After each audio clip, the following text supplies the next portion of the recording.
Hello दोस्तों, कैसे हैं आप सब लोग। उम्मीद करता हूं काफी अच्छे होंगे। तो दोस्तों, आज के इस वीडियो के अंदर हम रिव्यू करेंगे एक अपकमिंग आईपीओ जो कि 21 से लेकर 26 दिसंबर के बीच में ओपन रहेगा। मतलब आज की तारीख में ये आईपीओ ओपन हो गया है। 26 दिसंबर तक इसीलिए ओपन रहेगा, बीच में क्रिसमस वगैरह की छुट्टियां आ रही है इसी कारण। तो इस वीडियो के अंदर हम पूरा रिव्यू करेंगे, जानेंगे कि क्या इस आईपीओ में अप्लाई करें या नहीं करें, और करें तो लिस्टिंग गेन्स के हिसाब से करें या लॉन्ग टर्म के हिसाब से। सबसे पहले जीएमपी देखेंगे, फिर इस कंपनी की डिटेल्स के बारे में जानेंगे, फिर इसके फाइनेंशियल्स और फंडामेंटल्स के बारे में जानेंगे, फिर इस आईपीओ की डिटेल्स के बारे में जानेंगे, और अंत में हम जानेंगे कि क्या इस आईपीओ में हमें अप्लाई करना चाहिए या नहीं करना चाहिए, और करें तो लिस्टिंग गेन्स के हिसाब से या लॉन्ग टर्म के हिसाब से। देखो, सारी चीजें मैं क्लियर कर दूंगा, आपके पॉजिटिव नेगेटिव्स, बट डिसीजन आपको अपनी रिस्क और अपने एनालिसिस लगा के ही बनाना है। वीडियो शुरू करने से पहले दोस्तों, टेलीग्राम, इंस्टाग्राम और फ्री में डीमेट अकाउंट सबकी लिंक आपको डिस्क्रिप्शन के अंदर मिल जाएगी। सबसे पहले दोस्तों बात करें इसके ग्रे मार्केट के प्रीमियम की, मतलब अंदाजन हमें लिस्टिंग गेन्स कितना मिल सकता है। तो इसका लेटेस्ट ग्रे मार्केट का प्रीमियम 210 रुपए पर शेयर, 33 शेयर्स का लॉट है, 6,930 रुपए हमें एक लॉट पर आज की तारीख में फायदा देखने को मिल रहा है। परसेंटेज वाइज देखें तो 47 मतलब 47% जैसा ग्रे मार्केट का प्रीमियम है। डिमांड तो अभी ठीक चल रही है, और देखिए ग्रे मार्केट के पूरे भरोसे नहीं रहना चाहिए, ये सिर्फ एक अंदाजा होता है, तो उस अनुसार ही आप डिसीजन बनाएं। और बाकी इसकी एंकर लिस्ट की बात करें तो एंकर लिस्ट में कुछ बड़े नाम शामिल है, जैसे Morgan Stanley, Copthall, Mauritius, ICICI mutual fund, बाकी इंश्योरेंस कंपनी शामिल है। तो ठीक ठाक, मतलब नॉट बैड एंकर लिस्ट कह सकते हैं। इतनी जबरदस्त नहीं है और इतनी खराब भी नहीं है, नॉट बैड एंकर लिस्ट। फिर दोस्तों इस कंपनी की डिटेल्स के बारे में बात करें, मतलब ये कंपनी क्या काम करती है। तो कंपनी जो है सन 2005 के अंदर इनकॉर्पोरेट हुई थी।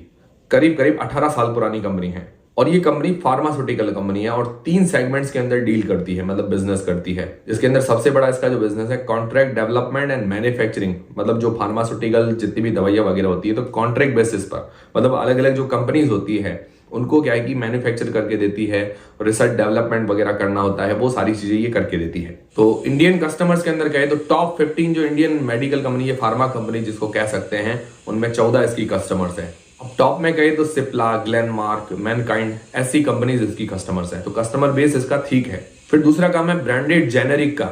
इंडियन मार्केट के अंदर जेनेरिक दवाई आपको पता है कि सस्ते भाव में मिल जाती है। फिर तीसरा काम है इंटरनेशनल जेनेरिक, मतलब करीब करीब 17 कंट्रीज में अपनी ये जेनेरिक दवाइयां सेल करती है। और सीडीएमओ में भी इनकम के मामले में लास्ट 2-3 सालों में मतलब तीसरे नंबर की कंपनी आती है। तो ओवरऑल आपको समझ में आ गया कि फार्मास्यूटिकल कंपनी है, ज्यादातर दूसरी कंपनीज को मैन्युफैक्चर करके देती है। तो देखिए सेक्टर सदाबहार सेक्टर है, डिमांडिंग सेक्टर है, पर हाईली कॉम्पिटिटिव, बहुत ज्यादा कंपटीशन है इस बिजनेस के अंदर। लिस्टेड कंपनियां भी खूब है, अनलिस्टेड भी कंपनी खूब है, और इसका कस्टमर बेस थोड़ा सा ठीक है। समझ में आया कंपनी क्या काम करती है, तो वीडियो को एक लाइक जरूर करें। फिर दोस्तों इसके फाइनेंशियल्स और फंडामेंटल्स देख लेते हैं। फाइनेंशियल्स दिए गए हैं 2021 से 2023 तक।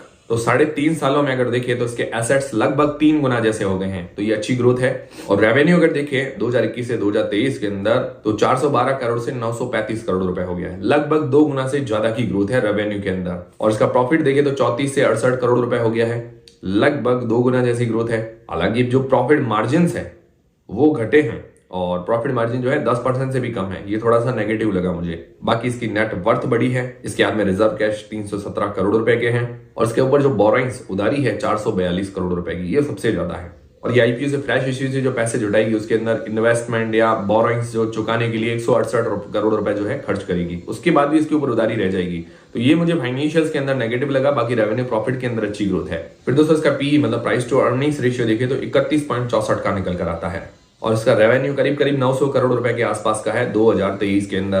तो इसके जैसी और सारी कंपनियां जो है उनसे अगर कंपेयर करते हैं तो रेवेन्यू के मामले में विंडलास बायोटेक उससे बड़ी कंपनी है, बाकी सबसे ये छोटी कंपनी है।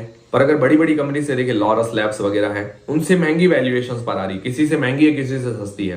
तो ओवरऑल देखा जाए तो मुझे लगता है इसकी वैल्यूएशन जो है महंगी लगाई गई है, थोड़ा और सस्ता कर सकते थे। और इसकी आरओई 24% की, आरओसी 22% के आसपास की, ये अच्छी है, मतलब 15% से ऊपर की है। तो फाइनेंशियली अच्छी है, रेवेन्यू प्रॉफिट के अंदर तो ग्रोथ है, पर डेट ज्यादा है, तो फाइनेंशियली ठीक ठाक लगी। फंडामेंटली देखें तो इसकी वैल्यूएशन थोड़ी सी महंगी नजर आई, बाकी आरओई आरओसी अच्छी है। फिर दोस्तों इस आईपीओ की डिटेल्स के बारे में अगर बात करें तो ये आईपीओ जो है 21 दिसंबर से लेकर 26 दिसंबर के बीच में ओपन रहेगा, और इसका प्राइस बैंड रखा गया है 426 रुपए से लेकर 448 रुपए के बीच में।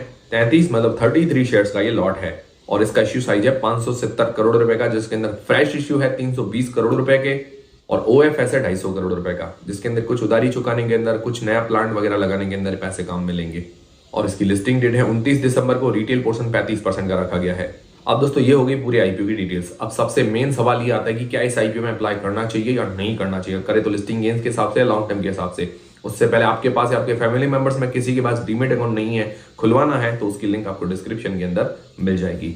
तो सबसे पहले लिस्टिंग गेंस के हिसाब से क्या इस आईपीओ में अप्लाई करना चाहिए नहीं करना चाहिए। देखिए जीएमपी तो अजी अच्छी चल रही है, जीएमपी के पूरे भरोसे तो नहीं रहना चाहिए, ठीक है। जीएमपी अभी 47% है, मिनिमम क्राइटेरिया 20% के हिसाब से होता है। बाकी एंगल लिस्ट भी ठीक ठाक आई है, मतलब नॉट बैड एंगल लिस्ट है। कुछ बड़े नाम है, मॉर्गन स्टैनले, कॉप्टल मॉरिशस और उसके अलावा आईसीआईसीआई म्यूचुअल फंड, तो कुछ बड़े नाम है, तो ठीक ठाक एंगल लिस्ट कह सकते हैं। पर अभी भी पहले दूसरे दिन का सब्सक्रिप्शन देखिए, उसके बाद क्या है कि अप्लाई करने का डिसीजन बनाइए। बाकी कोई भी डिसीजन बनाए आप अपनी रिस्क और अपना एनालिसिस लगा के ही बनाए। फिर दोस्तों लॉन्ग टर्म के लिए क्या आईपीओ में अप्लाई करना चाहिए नहीं करना चाहिए, तो पॉजिटिव्स नेगेटिव्स दोनों ही देख लेते हैं। तो इसके अंदर पॉजिटिव्स क्या है, सेक्टर बढ़िया है, सदाबहार सेक्टर है, डिमांडिंग सेक्टर है। और उसके साथ ही एक नेगेटिव है कि इसके अंदर कंपटीशन भी बहुत ज्यादा है। फिर दूसरी चीज है कि इसका कस्टमर बेस बढ़िया है, मतलब बड़े बड़े जो कंपनीज है उसकी कस्टमर है। तीसरा पॉजिटिव है कि नया प्लांट लगाने वाली जम्मू के अंदर। और चौथा पॉजिटिव है कि फाइनेंशियली रेवेन्यू प्रॉफिट के अंदर तो काफी अच्छी ग्रोथ है, पर उसी के साथ एक नेगेटिव है कि इसके ऊपर डेट ज्यादा है, वो पे करना पड़ेगा। बाकी इसकी आरओसी अच्छी है और इसकी एंकल लिस्ट भी ठीक आई है, और उसके अलावा इसका प्रोडक्ट पोर्टफोलियो वगैरह अच्छा है।